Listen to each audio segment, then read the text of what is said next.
3 and I counted down. Okay. I'm terrible. Okay.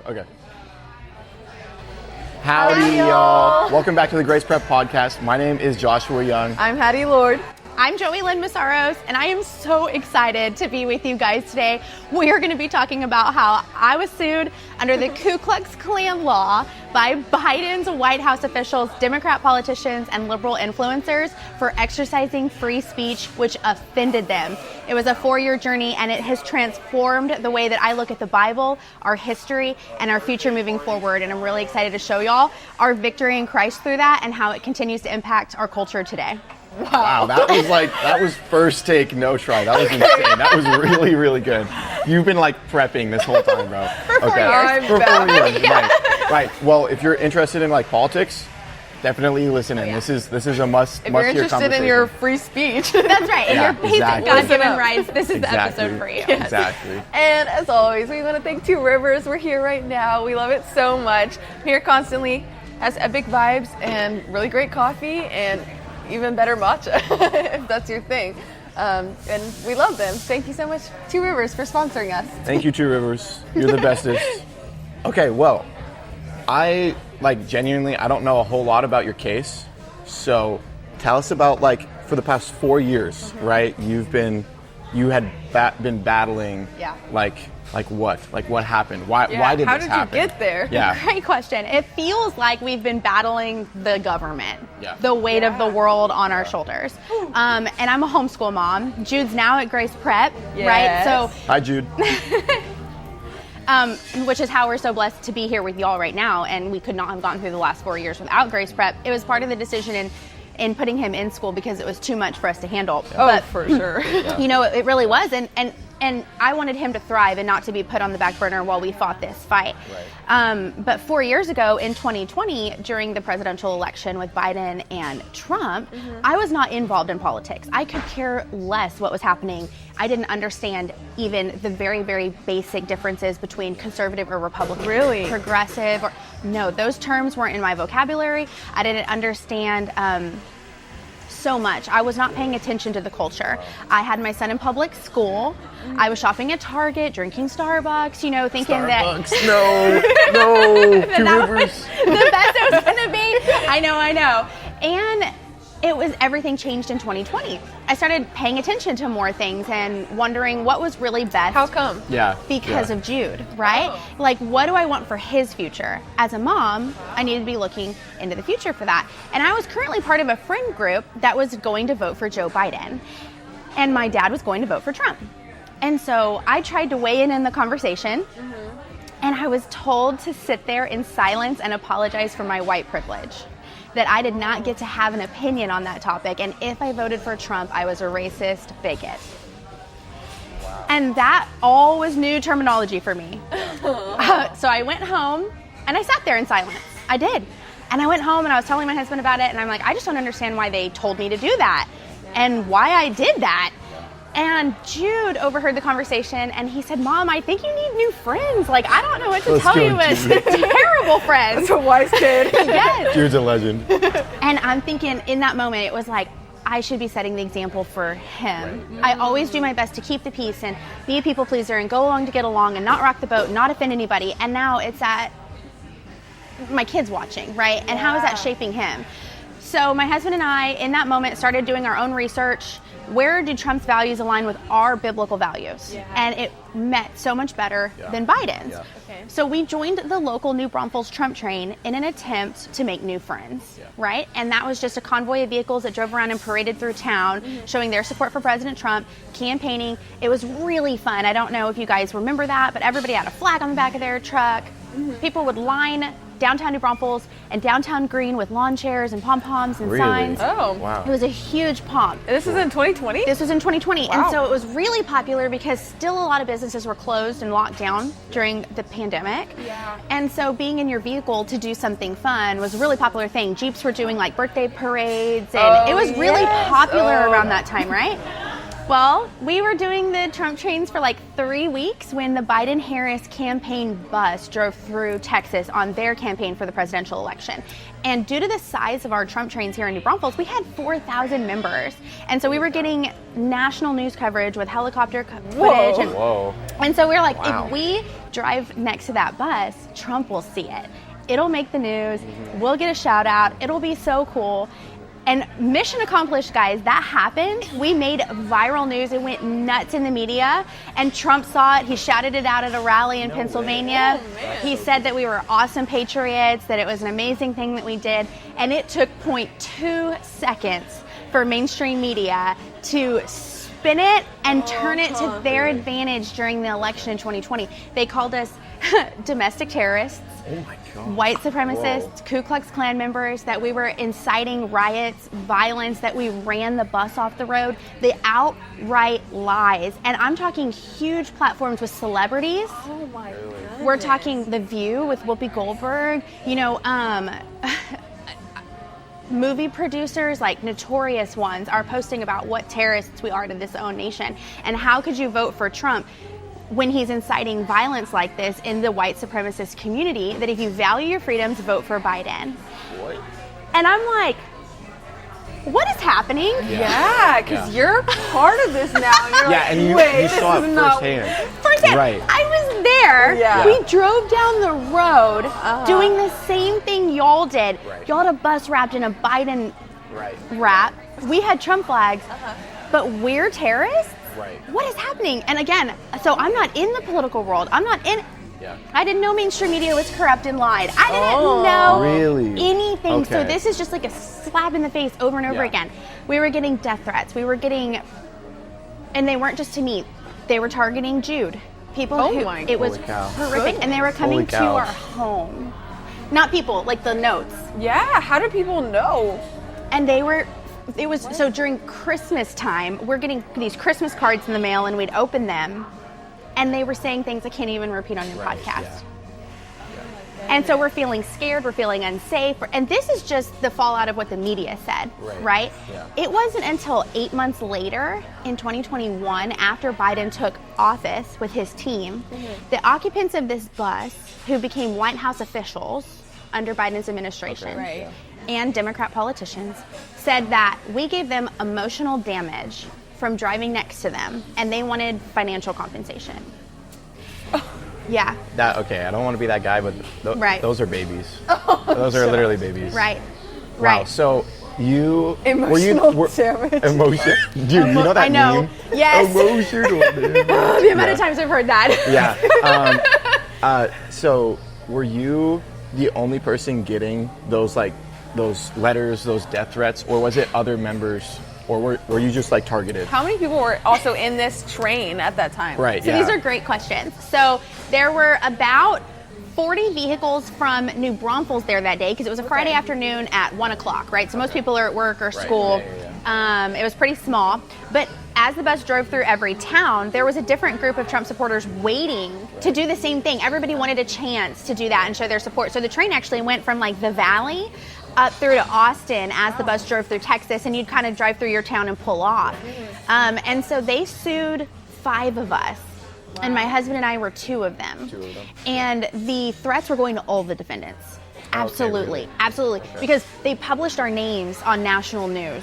And then that's when the fallout happened. And when you pair our names with things like domestic terrorists, white supremacists, saying we ran the bus off the road and tried to kill, the campaign staff to overturn democracy, right? Then people who are based on emotion, don't do their own research, then they act on that. And they're empowered to do that by our broken systems. And so that was happening to all of us. So, okay, how did you, among, hundreds of other people, get, singled out? Okay, in retrospect, it's absolutely the hand of God. Oh. It's the hand of God, no doubt. I think he handpicked us. Yeah. They think they handpicked us. Mm-hmm. We learned through the trial, they hired private investigative teams, international teams. They've paid millions of dollars to these teams to follow us, to research us, to figure out our income status, to everything, to figure out who were the best people to sue. Who can we win the easiest with? Really? And if they sued everybody, then we would have had more resources than them. Than they did. So they isolated us. Wow. And they picked single income families. It was brutal. Absolutely abuse of power. These are 34 DC attorneys with international law firms that have unlimited resources, funding by George Soros. They've got countless interns. They have every resource at their fingertip. And they're coming after average Americans for exercising basic constitutional rights. And the way that we had to find out about it was through a press release that they had to national media. So our phones started blowing up when it was all over the news. A month before we even got served the paperwork to understand the scope of the lawsuit. Really? So every time there was any kind of update in the case, we had to hear about it from the media before it was ever filed in the court system. Wow. That is like... That's not how that should work. I think you could sue for emotional damage. Yeah, honestly. And like financial horrible. and like you spent 4 years of your life literally like defending. But even that like fear mongering of like letting you hear about it through only the media who's and then things, like being you don't followed. get to know any details. Yeah. Yes. Oh, it's all of that leaves you in a complete and total fight or flight mode permanently. Yeah. Your body is so like trying to predict and determine any possible threat. Can I trust anybody? Like who? Yeah. Do I have any privacy? Is there any safety, any security? You know, everything is terrifying. Yeah. And it's unrelenting. It never ended. 4 years felt like an eternity of that kind of weight, that stress, and it just kept getting worse. Every system was in their pocket. So they filed it in federal court. So it's not local, it's not state, it's federal. It's a national level lawsuit in a district court with an Obama-appointed judge. So this is a federally appointed judge. Wait, why was it Obama that appointed the judge? So they filed it in his district, which was one of the most progressive districts, because they had the highest chance of getting a judge on their side. A judge on their side, and they did. They got the first openly gay judge in Texas. And he's the same judge that overturned Texas's heartbeat bill when we were trying to protect unborn lives before Roe v. Wade was overturned. He overturned our law and said it was unconstitutional for women not to be able to have an abortion. Yeah. And so this judge...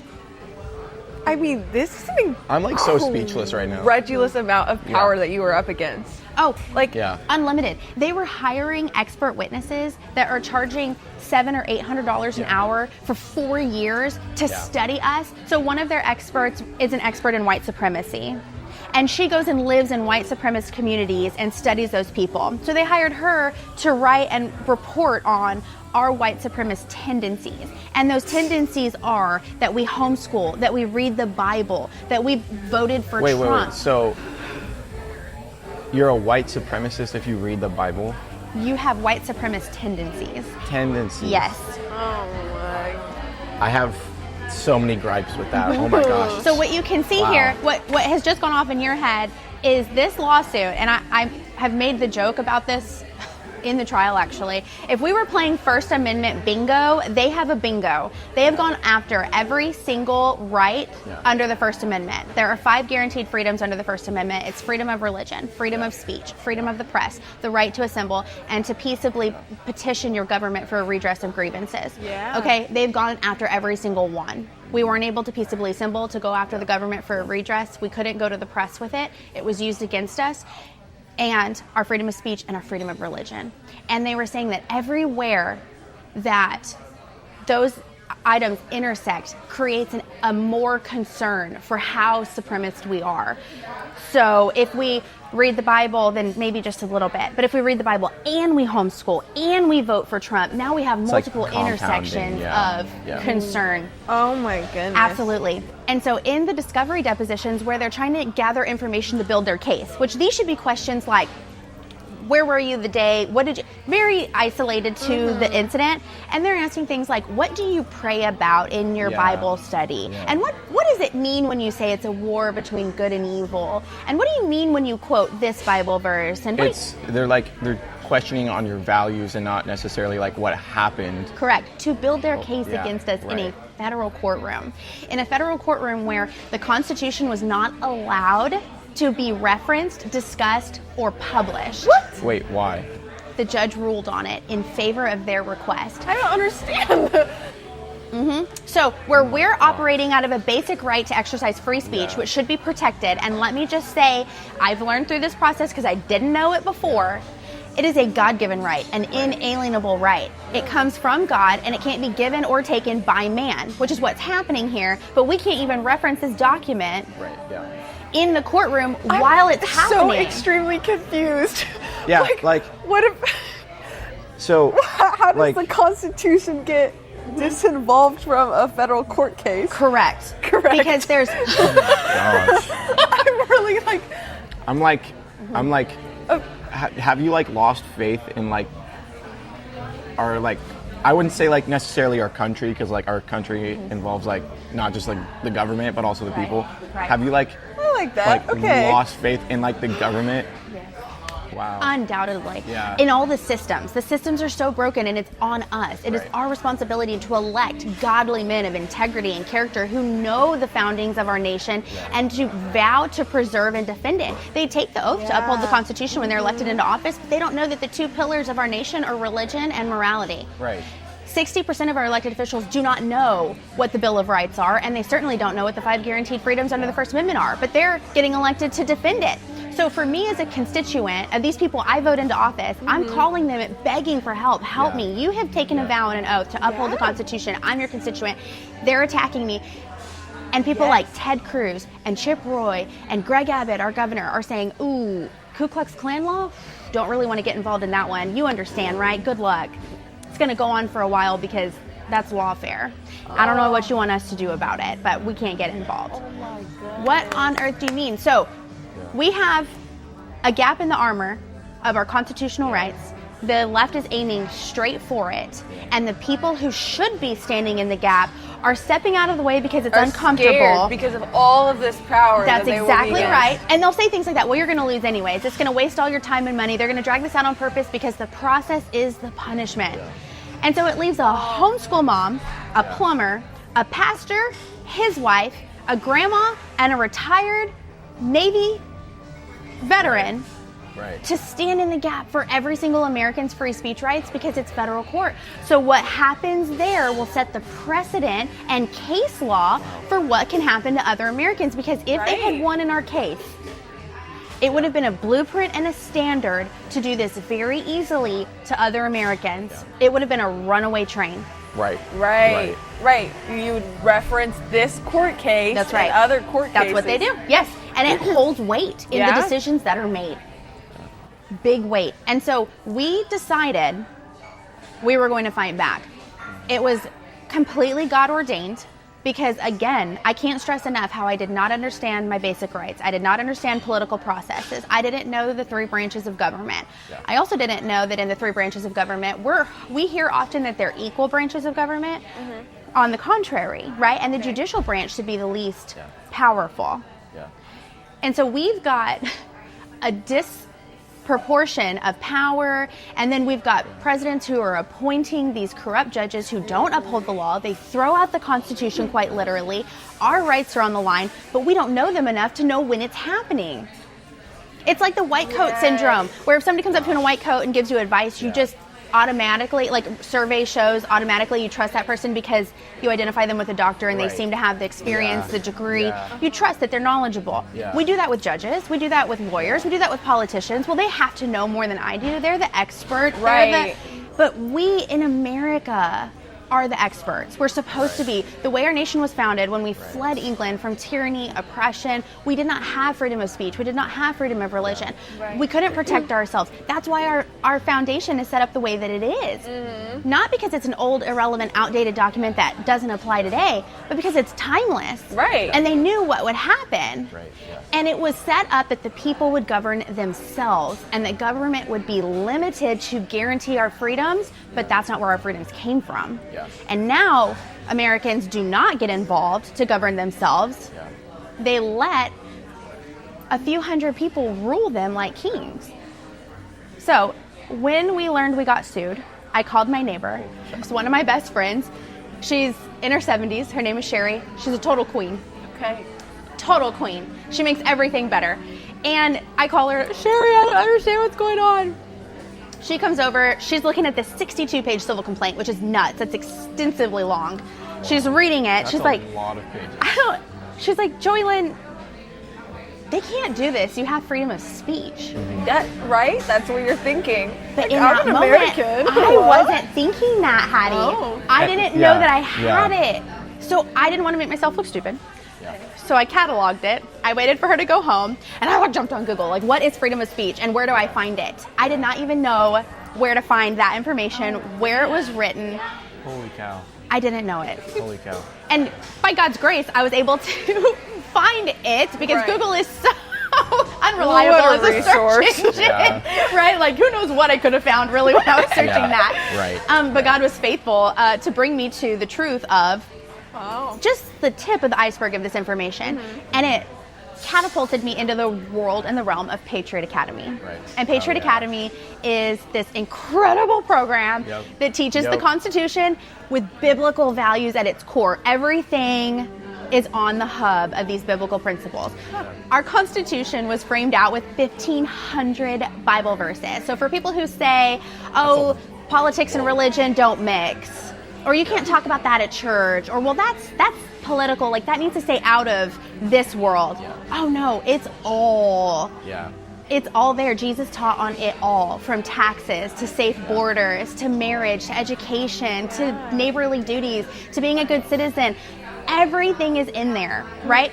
So I went on this incredible journey of learning and being equipped with Patriot Academy to know what my rights were. I had to learn in reverse to figure them out, to go forward to defend them, not just for myself, but for everybody else. Right. I'm like the worst and least equipped to do this. Yeah, right. Oh my totally, goodness. Totally. And you won. I don't think we've said that we yet. have not but- said that. Praise yeah. God. And all glory to God for that. It's insane. Every single odd was stacked against us. Yeah. They tried to financially bankrupt us in the process. That was step one. So if they couldn't win by emotionally tormenting us, then it was financial, right? We spent almost $500,000 to defend ourselves, and we were just 2 out of 5 of the original defendants, right? Wait, so did the other 3 like continue on the case, or was it just y'all? So great question. So Okay. there were an initial 5. Oh no. Then they added 3 more. And the 3 that they added, again, the torture of this, they added on the final day of the 2-year statute of limitations. So on the last day you could add anybody to this lawsuit. They knew they were going to do it all along. But it's to mess with people's sense of security, Right. peace. And so they pulled them in on the last minute, which totally messed us up. Yeah. Because everything we had filed was null, and we had to file it all again. At that point, we had spent about $50,000 and had to redo everything. They added these people. What was heinous about it is that out of the original 5 defendants, there was an 18-year-old girl. Man. 18 years old. They added her. Me, like me. So Yeah, Right. What? Right? I know. Imagine. Uh-huh. They I know added her what's parents and her fiance. Those were the 3 that they added. And then they pulled her aside and they told her, this can all go away if you just say you're sorry. If you just settle, this can all go away. They isolated her and her fiance and they settled. That where do we sign? So they signed a piece of paper and that was it. And they took that piece of paper and they went straight to the media with it. Trump train assumes responsibility, settles lawsuit, whatever. Right. So then people are reaching out to us. I can't believe you settled. Like what? And we're like, hold on a second. We're still in the fight. Yeah. We didn't settle. We're still continuing forward, right? Thankfully, her parents, and that's the pastor and his wife, they continued on. Oh, cool. They decided to fight. All of us applied to over 50 First Amendment rights nonprofits for legal assistance and financial support. Every single one for 4 years of my trying denied us support, saying that we fell outside their scope because they prefer religious freedom. So they call themselves First Amendment organizations, but they're really focusing on religious freedom, not the First Amendment. They're not taking on those issues. Either they can't because their mission statements, their bylaws, like everything the board decides, they literally can't, Yeah. or they won't. Yeah. And some of them were saying like, we feel for you, we're sorry for you, but we don't have the resources to help you because Yeah. of how much this is going to cost. Yeah. Then we Really? started calling Wow. attorneys. Wow, that's the. Yeah, That's, I know. okay. It shakes you to your Okay. core. And imagine being 18 and hearing that. Yeah, totally. I'd like Imagine. if like genuinely. Right, what would you if do? I wasn't like the main character, I'd probably give up. Right. I'd probably give up. Right. It's a reasonable thing to do. Yeah. Because you're thinking about self-preservation. What can I actually do? Yeah. And if your family's being if they come after you, right? What do you draw actually do? A fiance into this problem. Like, now it's like emotional. Yes. Oh and my they're gosh. just sucking everything out of you. Like any hope, any like exactly. self-assurance, any money that you worked your whole life for, knowledge. I mean, they're putting your Peace of being mind, to the sleep. test. Yes. Hair falling out. Yes. Yes. Stress. Yes. Yeah. Yes. All of it. Thank y'all for putting yourself in our shoes and thinking about that, because we represent y'all. We represent the American people. If it happened to us, they wanted to be able to do it. We were the blueprint. And it could have been y'all. It could have been anybody. Yeah. So when the First Amendment rights nonprofits didn't want to help, we started reaching out to attorneys. Okay. Can y'all, we need help. Yeah. The law firms didn't want to do it. You don't have enough money, and we can't float you on a fundraiser. There's no way. I found one attorney in Houston, Texas that was willing to do it. And I told him, I said, I promise, I believe God has equipped me for this. Before, I was in the nonprofit world on a development team, and I did fundraising for the nonprofit, donor relations, and volunteer coordination. I think I can bring a team of people together across this nation to get the funds we need and to get this case won. And he took us on that chance, and day by day, over 4 years, God provided for us. We raised $315,000, $5, $10, and $20 at a time with almost no media coverage. Whoa. By God's complete and total grace. And we were flown all over the United States to tell our story on stages and platforms at events and at churches and rallies to help people understand how their First Amendment rights really were compromised. And what we as citizens need to do to get educated and to get involved, to fight back, to link arms and lock shields and to stand together.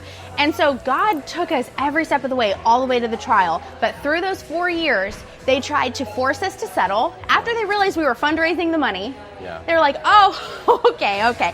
Here's the thing. Since the other defendant settled, it's going to be the most reasonable solution and outcome for y'all to settle. So if you can go ahead and sign here, here, and here and give us this amount.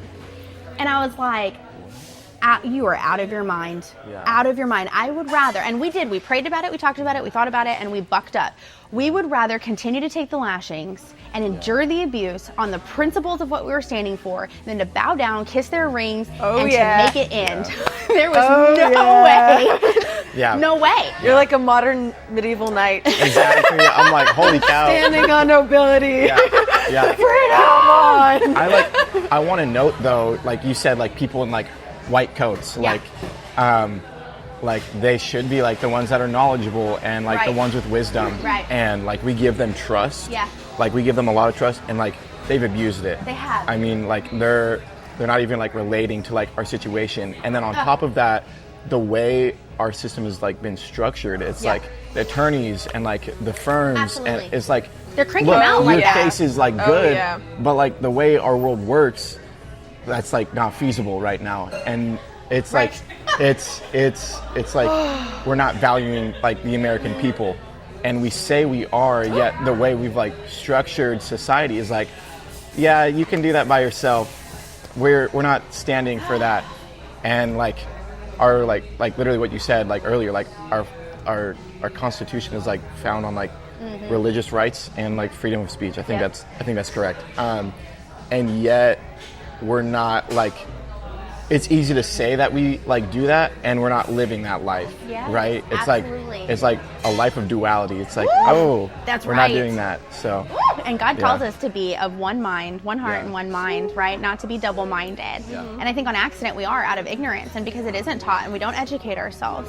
Right. And this is extremely uncomfortable. I mean, even to listen to, even to sympathize with you, it's like I'm like sweating right now. I'm like, oh gosh. Like, it's just, no one wants to deal with this. I mean, you want to settle. That's the deal, right? Like that's it. And so I don't blame her at all. And it's tough because like they've conditioned us to be that way. They're not teaching us. That's right. And we're just trusting the white coats. That's right. Because it's like, they're the smart ones.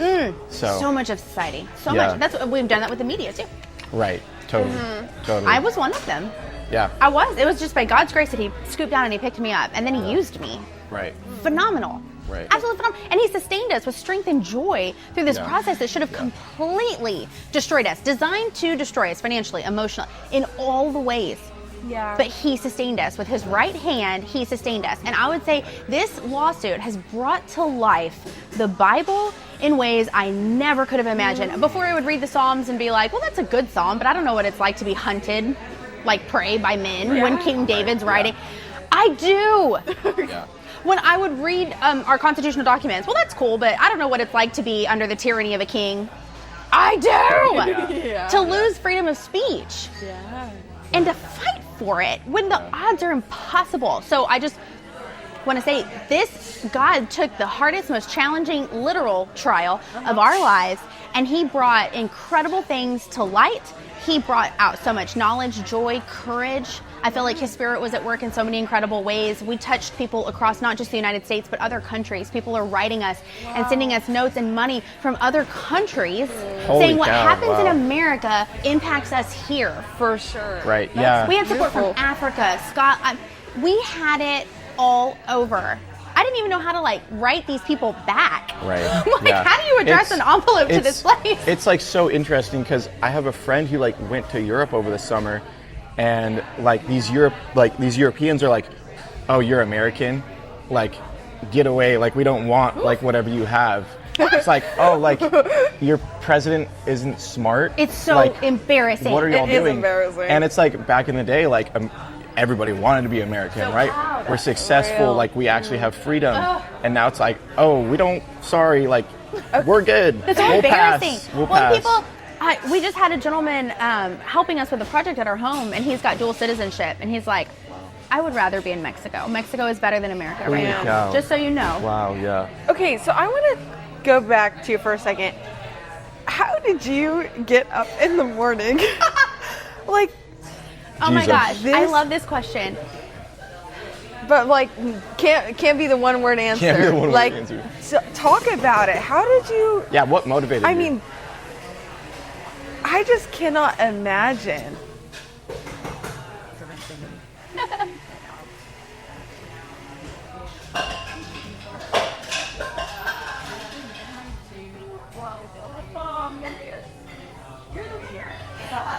Some days it was really hard just to get up. Yeah. But because I have Jude, I don't have a choice. I don't give myself the choice. Yeah. And God's mercies are new every day. There's a reason to hope every day. So I just had to, even if I didn't feel like it, throw myself at Jesus' feet. And he was faithful to sanctify me in that time we spent together. He ministered to my spirit and to my soul and gave me just what I needed. Give me this day my daily bread, right? Yeah. Not enough for tomorrow, but just enough for today. It took a toll. Yeah. There's no doubt that it took a toll. And it still is taking a toll. There's a recovery process afterwards.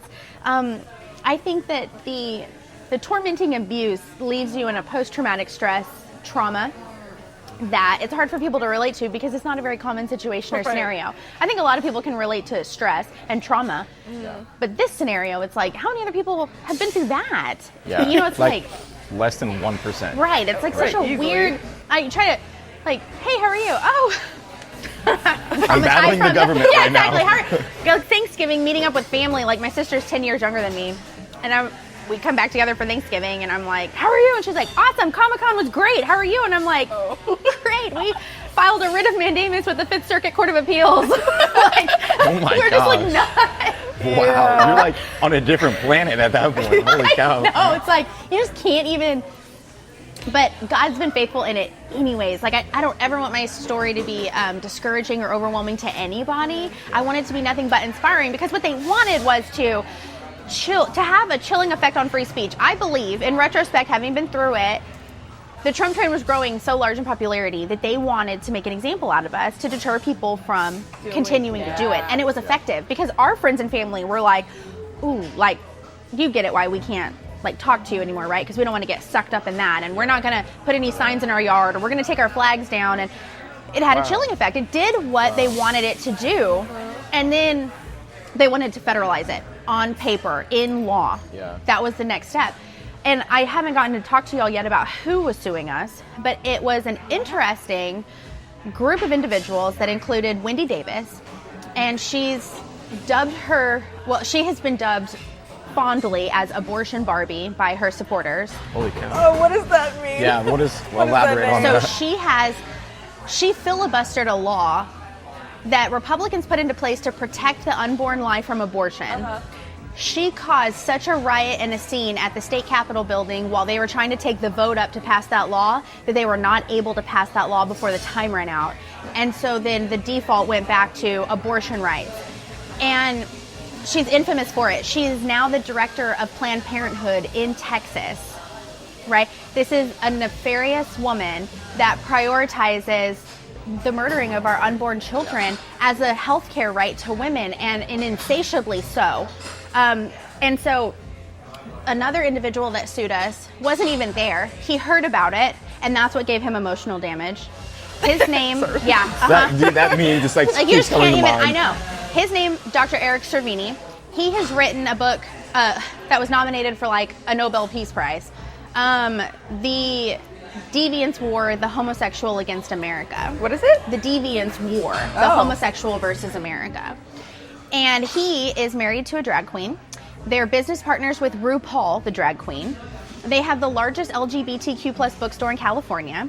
They purchased a bus and transitioned it with a trans interior designer to make the bus gay. They painted it like a rainbow, and they stocked it with the sexually explicit books that are in public schools that parents are fighting to protect their children from. And they took 10,000 copies in that bus across the United States and hosted free drag shows in underprivileged communities in conservative areas to target where parents are trying to protect their children. Wow. We had a White House staffer that worked for Kamala Harris, and then the bus driver. So these individuals do not have emotional damage. Yeah. There's nothing about them that's emotionally damaged. Yeah. It had nothing to do with hurt feelings. It had everything to do with freedom of speech. In the discovery process, we obtained footage from inside the bus. The bus driver is threatening, we can hear audibly, the bus driver is threatening to use his bus to run Trump supporters off the road. But you'll never hear or see that in the media. You'll never hear the names that Wendy Davis is calling us while she's hysterically laughing in the bus. All the emotional damage they claimed that they had failed to prove it. Our attorney, to quote our attorney, he said to the jury on our opening day argument, their evidence against us is what we're going to use to vindicate ourselves before you. When they try to present their case, you will see that they don't have a case at all, and what they're doing is infringing on my client's right to be able to support their candidate of choice. We were not able to say First Amendment right to free speech, because we couldn't reference the Constitution, because they had filed a motion in limine, which I didn't even know what that meant and wished I never did. But it basically means, I'm sure in Latin, y'all probably know more than I do, that you're limited from talking about it. They submitted 21 of them, and they included, and they were... Shout out to Mrs. Ramsey right now in U.S. history. What about like John Marshall and the Constitution? Like, we're supposed to use the Constitution in federal court. Right. I'm really confused. Right. Yeah, totally. Like, very confused. Oh my gosh, dude. This is like, I don't even know what to say. Like, I'm like, this isn't like, this isn't federal involves Constitution. They're like you can't separate This them. is like a intertwined. What are we self-defeating doing That's at right. a federal But court they case do without the circular reasoning that y'all probably learned about with Miss Ramsey. If you've done any kind of the critical thinking classes, they set the definition, they define the terms, and it's because of the definition, and you can't get out of the warp. Equivocation, I don't know. Like, It's logical sick. fallacies. It is. No, that's what it is. Yeah, Okay. absolutely. And so with these motions in limine, we weren't allowed to talk about the death threats. We weren't allowed to talk about the Constitution. We weren't allowed to talk about the fact that there were no criminal charges, that this was a civil case only, meaning that they have emotional damage, but we didn't break any laws. So the jury was left to assume we were criminals, that we actually violated a Ku Klux Klan law as criminals. We weren't able to talk about 21 different things. There was an ever-loving gag order on us, and the exact same tactics of lawfare we see happening to Trump were happening to average Americans. And so when people post the meme that says, if it can happen to Trump, it can happen to you, I'm over here like, hello, it's been happening to us for 4 years. It happened to us before it happened to Trump. Yeah. And so watching that system fail, like you asked earlier, really does something to you. It takes away your faith in the system. Oh, yeah. But I learned recently through Patriot Academy, the founder, Rick Green, was giving basically a breakdown on the 2024 election, which I found fascinating. Approximately every 4 years, 25% of our federal appointed positions come up for reappointment because of retirements. So to have Trump up in office for 4 more years now, praise God, will hopefully replace 25% of the appointed judges in a natural timeline, right? That gives me hope, because to think that we could have had another 4 years of these kinds of appointments, we really were losing our freedoms at a rapid rate, and people just don't realize it, because you wake up, the sun is shining, the air is beautiful, you can still open your Bible, you can still, but they're not seeing, and it's not covered, what's happening to people like us. And even conservative news outlets didn't want to touch our story. I think people were really concerned and apprehensive about the law that was being used. They'd be like, the Ku Klux Klan law? Like, yeah, that already sounds really that sounds terrible. But yeah, like, that sounds terrible. What if you did something like Ku Klux Klan-y? Like, you know, like, we cannot be on the side of the white affiliate with supremacy. you. Yeah, and they wouldn't. And so we were left without any kind of resource but God and the people. Yeah. So going into the trial, that's right. 2 weeks before the trial, the key plaintiff in the case dropped the case, walked away from it. We weren't allowed to talk about that in trial either. That is the most telling thing to me, that you expected to win in that process, that torturous process, and that if it was going to go to trial, you knew that your lies were so bad you didn't even want to be affiliated with it. But we can't talk about that. The jury doesn't get to know that. And during the jury selection, that was intense too. Who here believes in... Who's pro-choice, right? Everybody raises their hands. Or I'm sorry, who's pro-life? Everybody raises their hands. Because we wear our feelings on our sleeve. It's like, I'm proudly pro-life. Juror number 17, juror number 21, did you get all that? Keep your hands up. And then we asked, who here is pro-choice? Nobody raises their hands. Yet on the questionnaire, there are people who are writing, get your hands off my body, you fascist, whatever. So there's not even an equal option for jury selection. Oh my gosh. This is like dystopia. Exactly. Any kind of movie that you consume for entertainment about concepts like this, it was just completely brought to life. Any kind of... There should be a movie made about this. Ooh. Like low-key. Can we get Jordan Theme to make a documentary? Theme. Hey, Jordan boss. Theme, are you listening? Boss, movie. It pops off, goes crazy. He's the owner of Two Rivers, but he's a cinematographer, filmmaker. Yeah. He's done that's a cool. different Go documentary. crazy. I love that. Yeah. I love that. We also interviewed him. Anyway. Yeah, he's cool. I'm going to go back and look at that. Jordan, you're cool. I can't wait to watch Jordan, it. we have someone for you. But it's like kind of like throughout all of this, it's like I would say like there's so much confusion and like so much manipulation, and it's like they're destroying unity on purpose. On purpose. Like there's like on purpose. It's like like what Hattie said earlier. I can't get over like you can't reference the Constitution. Like you can't reference like all of these things. Right. It's like I'm gonna go home and look this up. I really am. Yeah, it's like giving you a math test and they never taught you like that's correct. Anything. Right. And I have so many gripes. It's so unfair. It's so unfair. And I'll say, to really emphasize the glory for God in that courtroom, they brought in 34 DC attorneys, 20 interns. They flew them all in. They're walking in the morning. There's a line of 50 of them waiting to get in with their suits, totes, briefcases, banker boxes, all the paperwork, all the these giant poster boards of like maps and like everything, right? And then we're walking in, like just a couple of us with our little yellow notepad and a pen and a prayer. Sincerely, we're standing in the courtroom, holding hands, praying. You know what I mean? And they're making fun of us. And so we're being jeered by. We invited people to come watch our trial to support us, but people were like, "Oh, I have to work. I can't. You know, I wish I could." Meanwhile, the liberals in our town are driving up every day from New Braunfels to Austin because I guess they don't have jobs, and they're sitting there watching, heckling us, making fun of us, wearing shirts that like have sayings on them that make fun of us. There's no order in the courtroom. None. So we're being like taunted and tormented. The media sitting on the side of the plaintiffs like it's a wedding or something, right? They're sitting on that side. They go into breaks with them. They're reporting only the biased information. We're trying to tell them, hey, this is actually the real story, refusing to report on it. So they have the media in their pocket, they have the gag orders, the 21 motions in limine. They provided expert witnesses that they've paid the hundreds of thousands of dollars to portray us as white supremacists. And then we try to provide an expert that says the contrary. Right. My expert opinion is no. The judge denies it. Not qualified enough. Their experts can come, yours can't. So they have their expert witnesses. They get the jury selection. They have every blessed opportunity, and they have stacked everything in their favor. They have an Obama-appointed judge. Every check mark that they wanted, they got. Anytime in the courtroom there was an objection, they got it, their objection. We were overruled. We were overruled in our objection. We never had the favor. But we had the hand of God and the favor of God the entire time, because after 2.5 days of jury deliberation, they came back with a not guilty verdict. Man, yeah. You cannot make this up. Wow. You cannot make this up. How? Like, what happened? Did you, like, there was nothing really for you in the court case, but the jury still held out? That's what, So- like, did you have any expectation that you would actually win?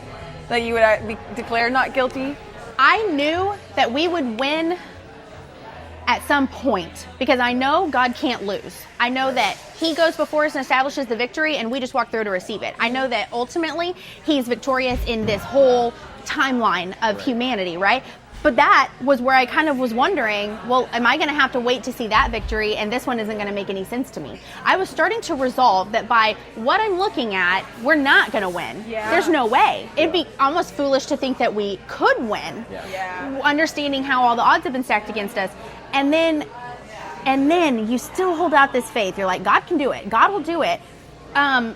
But we were like, maybe he wants to go all the way to the Supreme Court, because we weren't even that far. Since we started at federal court, we'd appealed to the Fifth Circuit and the Supreme Court. I mean, we were right there. So we're like, maybe that's what he wants. Maybe he wants the total law of the land. And so we were standing in the courtroom, or not in the courtroom, in the courthouse outside the courtroom. Every time there was a break, a recess, anytime there was, and we'd stand in a circle and we'd call down the Lord and we'd pray these psalms. And we'd stand there in faith, and the media's making fun of us, taking pictures, posting them, writing articles like these defendants are praying, like they're, you know. And I think that the world needed to see the faith of God in those odds. I've had so many people say to me, your situation speaks to me, and I'm going through something completely different, but it seems impossible. The odds are completely impossible, and your faith and your joy and the way that God upheld you, I want that in my life. And so I believe we had to endure that for God to get the glory, and in ways we'll never know. I believe that but I've already had somebody come up to me and say he has filed a case with the Supreme Court and referenced our case as case law. And our case has been referred by experts as a landmark case or a landmark win for free speech rights. So God accomplished what he wanted historically. It's in the books. And what I think is so amazing is that through this process, I'm inspired to find other people who don't know their rights like I didn't, and to teach them, and in a fun and interesting way. Yeah. So I approached Mrs. Pryor about bringing biblical citizenship to Grace Prep, and we're going to do like a 2-day conference. Did you hear that, Grace Prep? Hey, pull up, gosh. or else you're fired. In school suspension. I've never been so excited to do anything for 2 days straight after this. What? Yes. So, and that's my hope, is that people would have that heart for it, just like you, that they'd be excited, they'd understand the significance and the importance, that they'd prioritize it, that it wouldn't seem like a burden, but it would seem like a life-changing opportunity that most people don't have the opportunity for.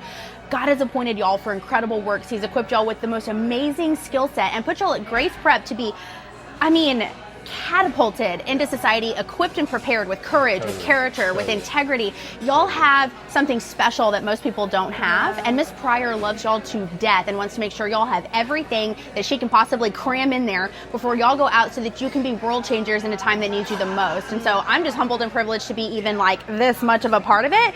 But I'm going to tell you that what seems like a boring topic can be incredibly thrilling and exciting. Yeah. I mean, especially it's like, I feel like experiencing the pain of like, oh, like this isn't gonna work, like free speech is like not really a thing anymore. Or I think that like that encourages your joy to like even be that more profound, because you know what it's like without that. And like I think a lot of us think, like, I know I probably thought this before this, but like I was like, oh yeah, I'm free. I'm like totally free. I live in America. Like like everything goes here. Right. And then it's like not really. It's like a lot of our rights are like slowly being corroded. Yes. And it's like, oh, wait, now you can't do that. Right. Or it's like the system is like completely against you. Right. And like it matters. Guys. Yeah. It's like the lobster in the pot, slowly getting boiled. Yeah, right. Like it doesn't even feel it or realize it because it happens so progressively, so gradually. I'm sorry. But Rick Green with Patriot Academy, I come back to him a lot because he was a huge part of this fight. I did a podcast interview with him as soon as we won. That was the first one I jumped on. I cared so much about giving them the first bite because they have a team of constitutional coaches across America that teach the Constitution to people, and so they valued this fight. They were hanging on the edge of their seat. People flew in to attend the trial from their program. Now, we had maybe 5 people on our side, and they had, 100, but our people were good people. And so I'm giving him this update, and we ended the podcast, and we thought it was done recording. It kept recording, and he asked if he could share it, and I absolutely gave him permission.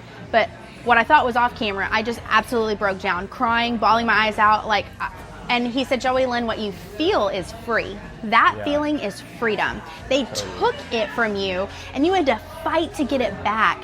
And so Thomas Paine addressed us in the American crisis in the 1700s, and he said, what is esteemed too cheap is obtained too lightly.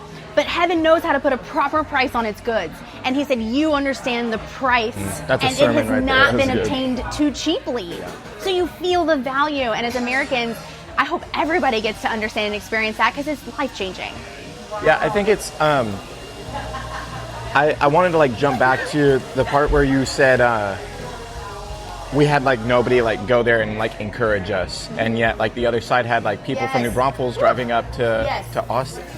Yes. I think, it's low-key scary that we weren't motivated to go support something that we believe so strongly in. And it's the left is hyper motivated. Yes. They will quit their jobs to go do that. And it's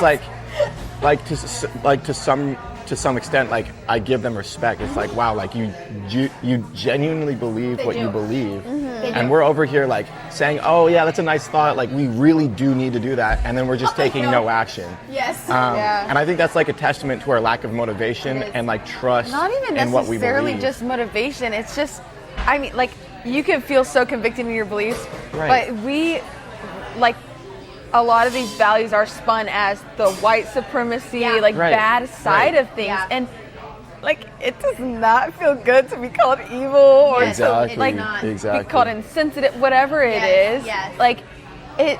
You can go to the left side, you can go sit on the plaintiff's side and feel like you're right. That's and you have all this support. This is for justice. And, Or you can go sit and be associated with the Ku Klux Klan. or be associated with the Ku Klux You're Klan. right. And people are what are you, what are you doing? What are you risking? Also, low-key. It's terrifying. Low-key, wasn't part of the Democratic Party found I'm on, so glad that you Ku brought Klux this up. Klan? Absolutely they were. Yeah, that's what I The thought. party That's of the what Ku I Klux thought. Klan is the Democrat Party. Yeah. And our judge likened us to, there's a historic event, a tragic one, where there was a horse-drawn wagon full of women that were on their way to vote. Yeah. And the Ku Klux Klan on horseback charged them up on the road and overturned their wagon and killed them. And he said we were in the exact likeness of that. That it was Your judge said that? that our scenario of driving on the road with Trump flags next to the Biden bus needed no modern interpretation because it was so in likeness to the original incident under the Ku Klux Klan. And the Republicans put the Ku Klux Klan law in place. They drafted that piece of legislation to protect people of color and Republicans who were trying to help emancipate them from slavery so they could work, vote, and go to school. So the very law that our party created to protect the people from the government is using against the people in that party. But that's the sad thing. It's that's completely covered up and we don't even know. Yes. Right? Yes. And they're oh, we got this. Oh, just call them Ku Klux Klan. Nobody will ever, because just like you said, it's very hard to go sit on that side once that happens. Yeah. They had portrayed us with cartoons. A graphic designer made these images of us with white hoods, Confederate flags, and we're strapped with guns next to the Biden bus. And that's all over. And I have no voice to advocate for myself. I can't call up and be well, actually, that didn't happen. Yeah. You know what I mean? I'm lighting myself on fire, and people are like, that's what I'm saying is, like, even if I'm all that principled, I don't know if I want to go sit on your side. Like, I don't want my friends and like to be saying like, What's you wrong know, with what you? are like, what is wrong with you? Because they would. Like, Most of you're my an friends would extremist at say that that. point. They'd be like, Yeah. you're an extremist. I don't want to be perceived as an extremist. I'm not. You know. Yeah. I love that you brought this up. This is something, if y'all attend the Biblical Citizenship Conference, that you'll learn. But Everybody should. Everybody, record-breaking numbers. Our founding fathers pledged their life, their fortune, and their sacred honor to establish this country and to uphold and defend it, including teaching these principles to continuing generations. This is what they agreed to do when they signed the Declaration of Independence. When you pledge your life, your fortune, and your sacred honor, you give everything up for it, because everything flows from it. So if you want your family to be free and enjoy these comforts, you might have to be uncomfortable. It might cost you everything. Every single founding father that signed the Declaration and pledged it lost something, whether it was their home, their money, a family member, their own life, a marriage. It cost them. And many of them lost their reputation. So in those times, your integrity and your reputation was everything. Nowadays, it's like your feelings.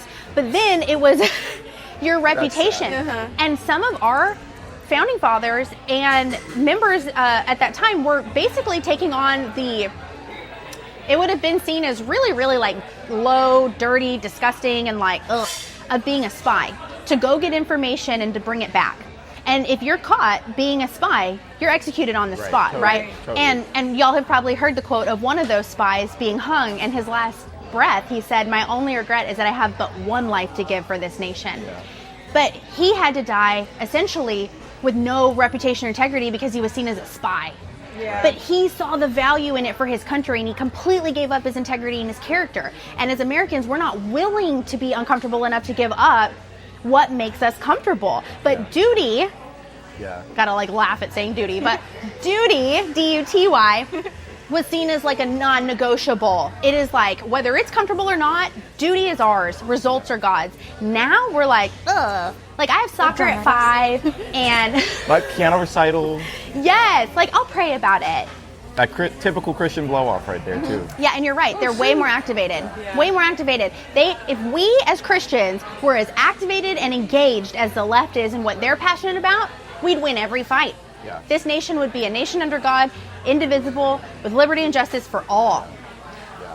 But we worship our God, and then our family comes next, and then this is their God. They serve it with all they've got. I feel like their God is like so much like a disinformation and like breaking up like the unity. Like I think it's funny. It's like America is a lot more united than we probably know. Absolutely. Like, Well, yeah. Like- I mean, honestly, that's what this election showed me. Because I was quite surprised by the numbers, okay? Holy cow, yeah. The landslide win was very galling It to was me. very landslide. Yeah. Even with all the indictments and all the... Right. Yeah. But it's totally. because the media, like, portrayed something totally different. That's right. And... I mean, I don't even watch the news, but I'm on Instagram. Like, you know, Right? I thought, like, Yes. I You thought can the see election those red would go, maps. Yeah, I mean, the right. nation is united. But yeah, so I mean, like, I was just surprised that so many American citizens, like, all voted for the same person. I was like, what? Yeah. You know?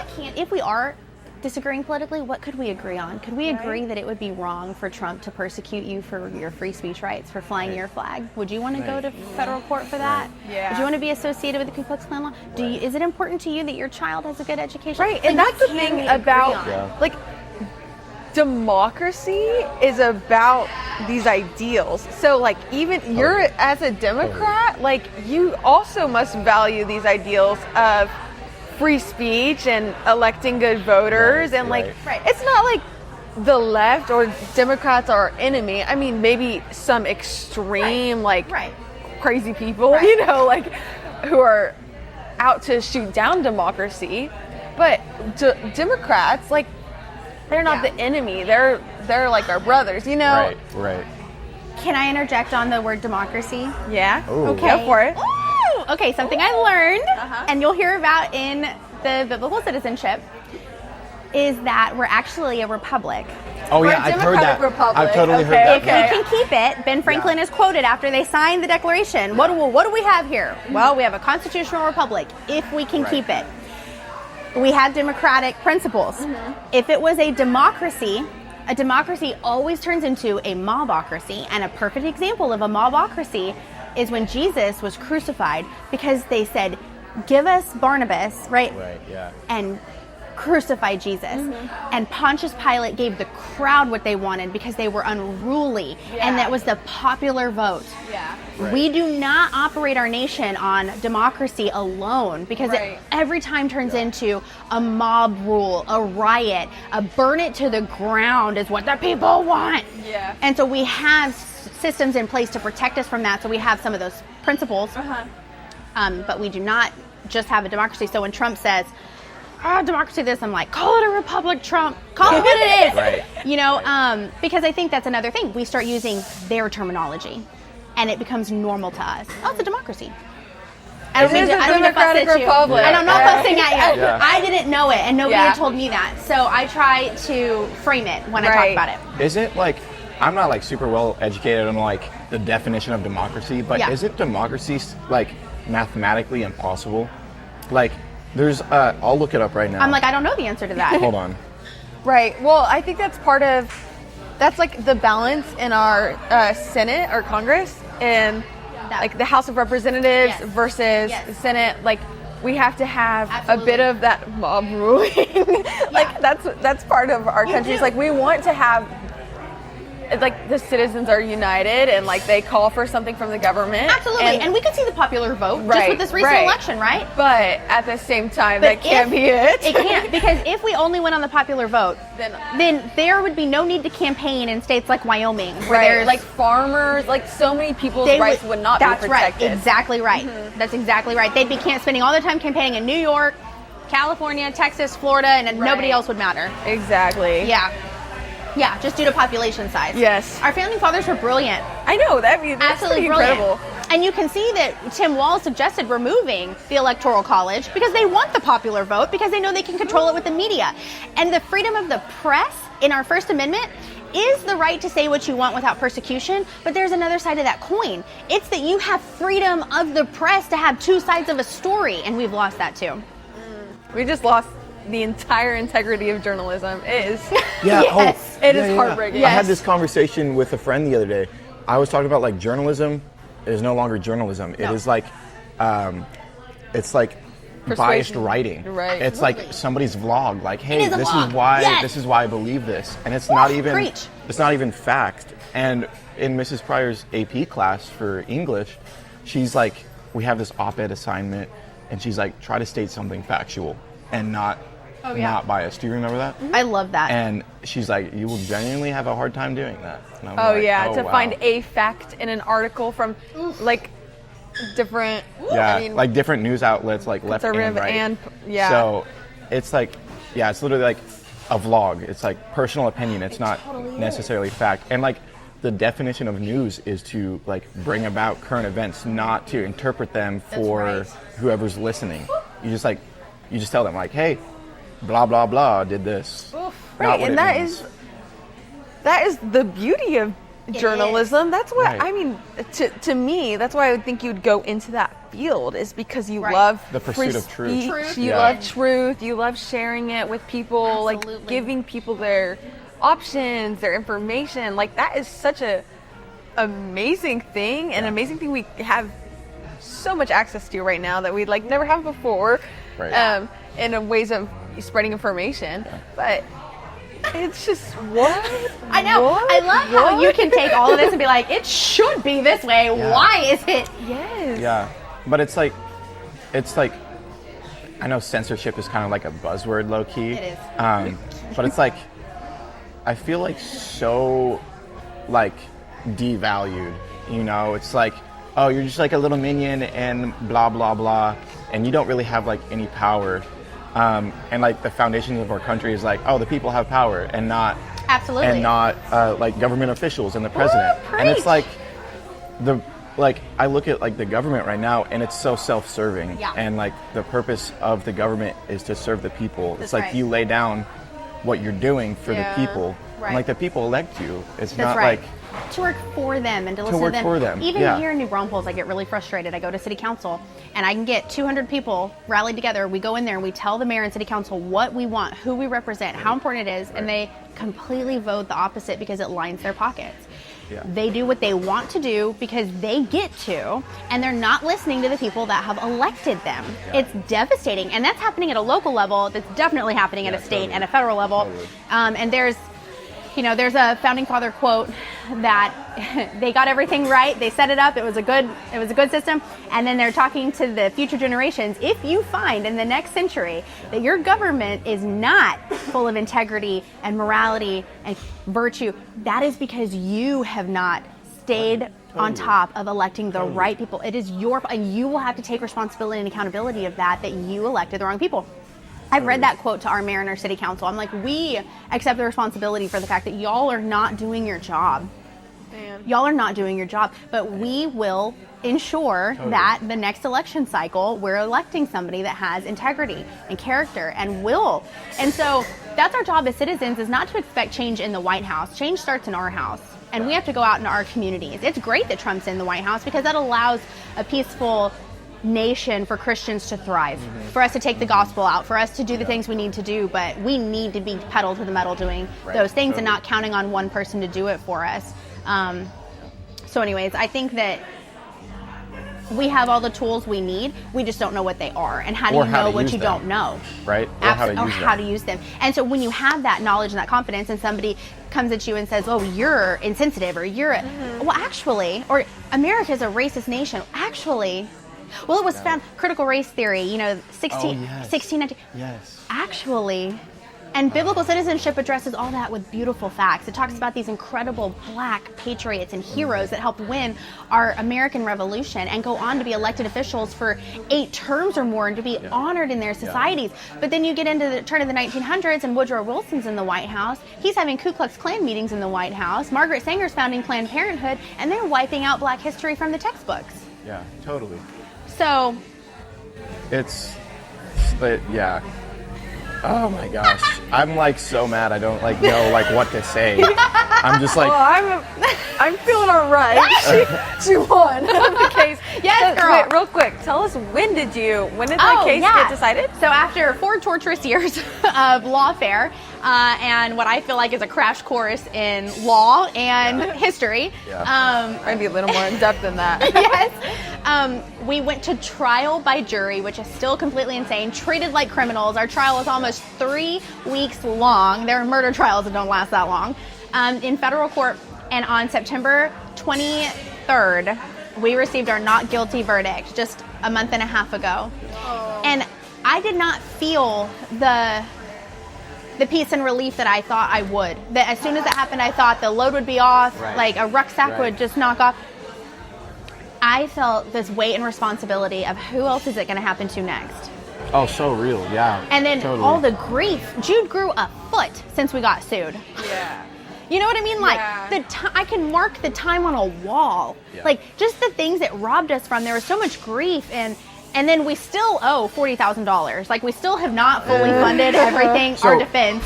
You haven't been financially compensated at all? No. So we have not.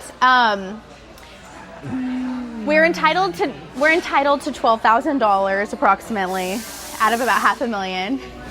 Oh, that's great. And we could countersue for legal fees, For emotional damage. for emotional damage and legal fees.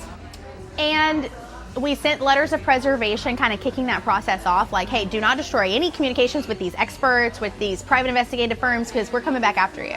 And they sent a really snarky email back that was like, good luck. Really? We're going to destroy you if you do that. It's going to cost you hundreds of millions of dollars because you're going to lose, and we're going to file counter sanctions against you, and we're going to win.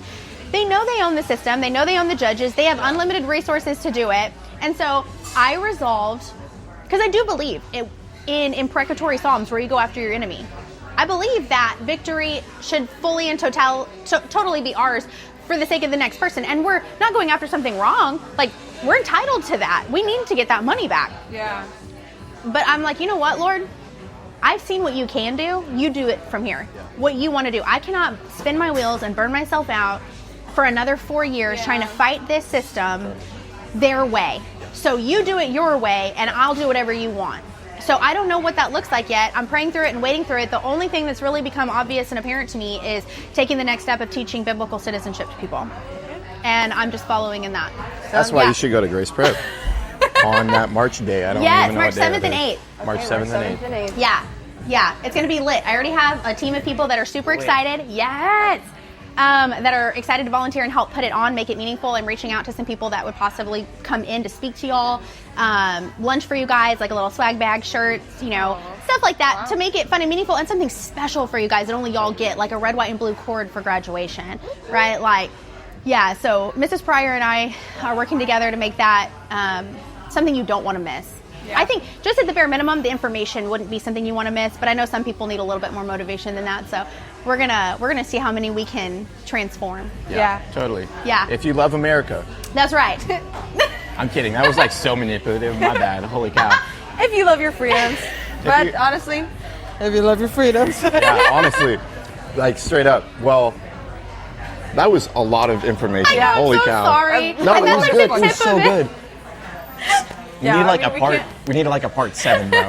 This is like a 7-hour podcast. I know, I'm so sorry. Thank y'all for being so gracious good. with your time. And y'all just poured into me with your joyful spirits, and using your gifts and talents to give me a platform to share this story is huge. I'm so blessed by y'all. We're not that big. I mean, we're just itty bitty. We're just itty bitty. No. We're getting there. I'm not even worried about that. I mean it. Thank you so much. Yeah, no, I really sincerely mean it, because I reached out to huge platforms that refused to share our story. Right. And it was because of the small ones that did that God was able to do what he wanted to do. Yeah. And so now after we won, I've got Charlie Kirk calling me like, hey, let's be besties. Yeah, and I'm like, oh, where were you the last 4 years, Charlie? But sure, I'll do your show today. Yeah. All right. Yeah, okay, fine. But yeah, so I really mean it when I say thank you. This could reach one person, and it would be right. Yeah. Like, it doesn't matter how big we are. Absolutely. People listen to this. That's amazing. Absolutely. Yeah. I love what y'all are doing, and I'm really honored to be a part of it. Awesome. Well, thank you so much for your time. Thank you, guys. That was like a great conversation. Handshake. That was so good. Thank you. That was literally so good. Thank you. Well, hopefully y'all got something good out of that. Because if you didn't, you should like listen to it again. And till next time. Deuces. Deuces. Oh my God. That was so fire. Oh my gosh.